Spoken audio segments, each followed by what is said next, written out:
మనం కలుగునాక అందరూ బాగున్నారా? ఈరోజు అందించబడుతున్న దేవుని వాక్య సందేశం ఏంటంటే యోబు. బైబిల్ గ్రంథంలో యోబు గ్రంథం 1వ అధ్యాయం 1వ వచనం. యోబు చాలా గొప్ప ఆత్మ సంబంధమైన దైవజనుడు. యోబు లాంటి మానవుడు లేడని యోబుని గురించి దేవుడు కూడా గొప్ప సాక్ష్యం ఇస్తున్నాడు. యోబు గ్రంథం 1వ అధ్యాయం 1వ వచనం చూసినట్లయితే, ఊజు దేశమందు యోబును ఒక మనుషుడుండెను. అతడు యథార్థవర్తనుడు, న్యాయవంతుడునై దేవుని యందు భయభక్తులు కలిగి చెడుతనను విసర్జించినవాడు. చూడండి, దేవుడు అతనికి ఇస్తున్న గొప్ప సాక్ష్యం.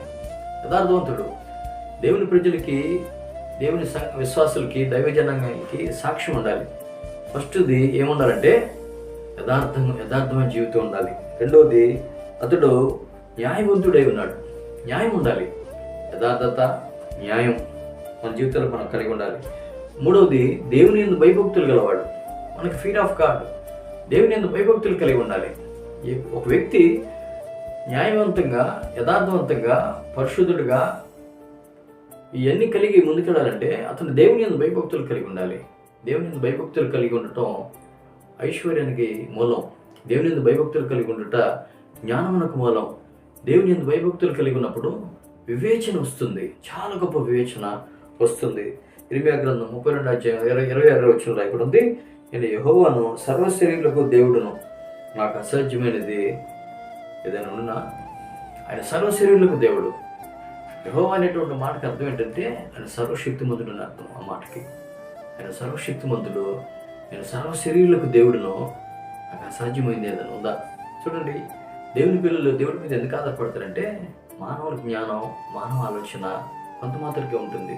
8వ కీర్తన 3వ వచనం చూస్తే, మనుషుల్ని జ్ఞాపకం చేసుకుంటూ వాడేపాటి వాడు, నువ్వు కలుగు చేసిన చంద్ర నక్షత్రం చూడగా మానవుని జ్ఞాపకం చేసుకుంటే విషయంలో వాడేపాటి వాడు.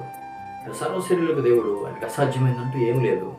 కనుక మనం కూడా యోబులే న్యాయవంతుడును, యథార్థవంతుడును, దేవుని యందు భయభక్తులు కలిగి చెడుతనను విసర్జించేటువంటి వరుసలో కనుక మనం కూడా కలిగి ముందుకు అడుగులేసినట్లయితే మనం చూస్తున్న దేవుడు మన ద్వారా దేవునికి బాగా మహిమ, ఘనత, ప్రభావాలు, కీర్తి ఏ రీతిగా మనం తేవాలో ఆ రీతిగా ప్రభుకి మాట్లాడతాం. ప్రార్థన. ప్రభా, నీకు వందనాలు, స్తుతులు, స్తోత్రాలు. ఊజు దేశమందు యోబు భక్తుడు ఉన్నాడు. ఆయన గురించి మీరు ఇస్తున్న సాక్ష్యం భూలోకంలో ఈ వాక్యాన్ని చూస్తున్న బిడ్డలందరి జీవితంలో అందరికి అనుగ్రహించి మహిమ, ఘనత, ప్రభావాలు, కీర్తి పొందుకోమని యేసు నామములో ప్రార్థిస్తున్నాం తండ్రి. ఆమేన్. God bless all.